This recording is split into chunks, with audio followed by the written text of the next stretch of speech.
This is Precious Lobetania. Nakatira siya sa Florida Blanca, Pampanga. You know, she doesn't yet know what she truly likes. Siguro dahil dala na rin iyon ng pagiging unsure in life, minsan siya dadali ng agos ng buhay. Precious doesn't really know how to communicate. At kung magkataon man, she's still having a hard time with it dahil she rarely communicates how she truly feels in detail personally. She finds it too revealing and she really hates being perceived. She can't construct her thoughts whenever speaking in front of someone and actually takot din siya makipag-usap personally. And the only way to express herself ay ang pagsusulat. Precious want to achieve yung mga bagay na para sa iba ay sobrang labo. Tulad ng manalo bigla sa loto kahit hindi naman siya tumataya. Kaya naman maging bilyonaryo kahit wala siyang ginagawa. But you know what? Ano ang magandang dahilan sa likod niyan? Poverty. One thing she really hates then are those rag to riches storytellers.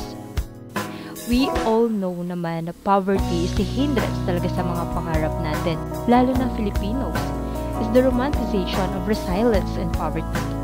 She hates saying na ayos lang maging mahirap at gutom dahil hindi kailangan ng pera para sumaya. It is really contradicting for her because she believes that we don't have the same fortune and some of them are speaking from a privileged point of view. She said we have differences. Sinabi niya yan. At sa ekonomiya natin ngayon, she believes that ang kasabihang money can't buy happiness ay hindi kailangan na ngayon.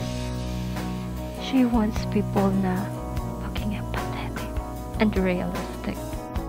Precious really wanted to be successful someday, hindi man sa larangan ng sinema, politika, sining at pagsasayaw.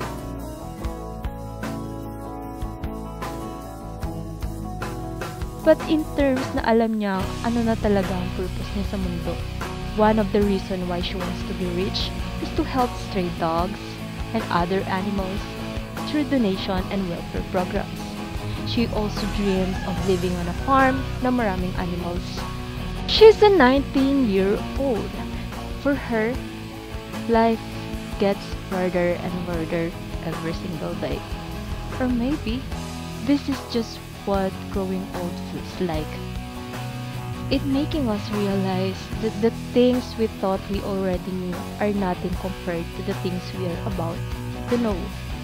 And maybe, what makes it kind of difficult is yung fact that growing old doesn't necessarily equate to growing up. A shame that she never thought these kinds of days would come.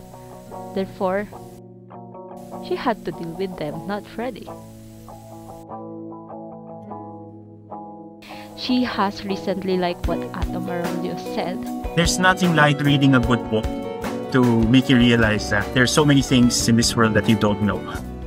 To end this, and to thank each of you who listened and imagine what life she has, she also knows for a fact that a day will come she'll also review this context short film in retrospective the way she does her previous ones.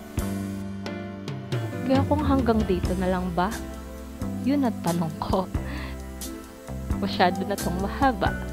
Isa lang ang sigurado ko. Malayo pa kung mararating.